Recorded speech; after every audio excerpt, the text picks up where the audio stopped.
Abel's brothers are watching back at home in Edinburgh, Texas. But there's his training partner and fellow walk-on Nathan Hasso.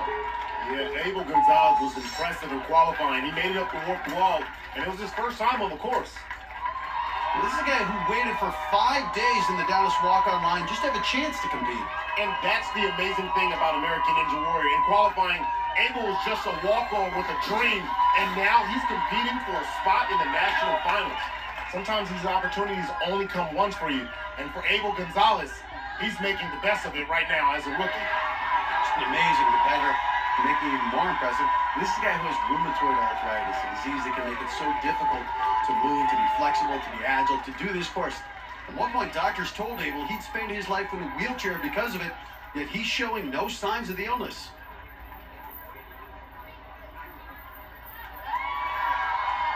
I love the fact that he can take a medical condition like that and say, there is no limitation for me. Well, so many of our competitors do that. They're inspired here. They overcome such adversity. It's just incredible what these athletes do, training year-round for this moment. It's time, bro. Come on.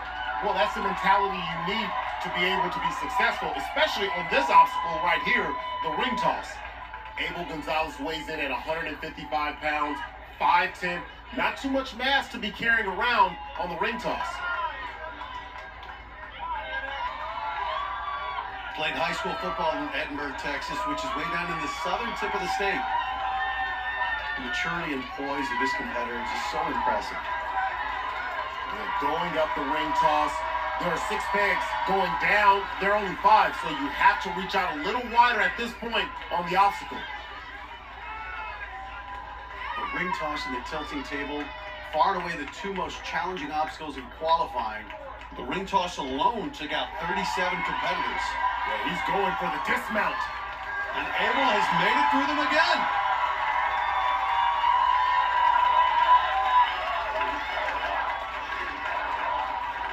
Still ahead of his pace in qualifying.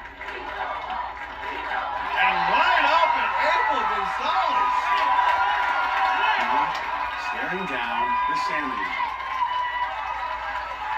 You can see him doing that opposite hand grip, of course, popularized by the great Brian Orozco. Yeah, athletes that use that switched up grip do it because it helps to spread out the workload across more of the muscle groups. What makes the salmon ladder so difficult, you're fighting gravity. You got to go up and then pull yourself up, ride that momentum.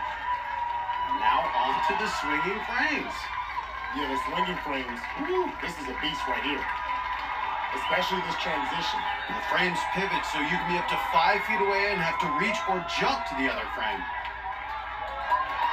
He reached for it. Absolutely. Great technique there. Makes it a little easier not having your entire body weight pulling you down when you make that transition. See, now he's going to try to make the dismount here. That's too far.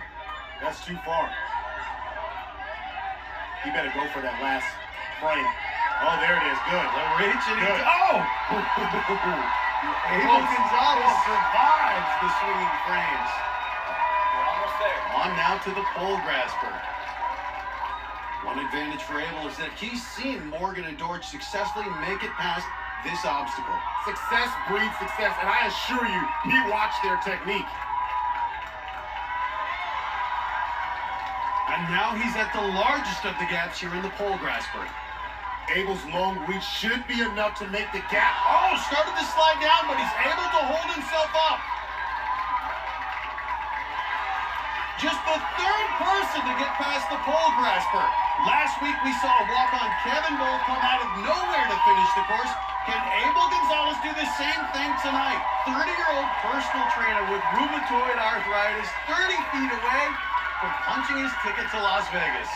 But the spider climb far from the given. One mistake and it's over. And he is shooting up it. Gonzalez showing he is able to get through the spider climb. What a journey for Abel Gonzalez. He was a walk-on, now he's going to Vegas.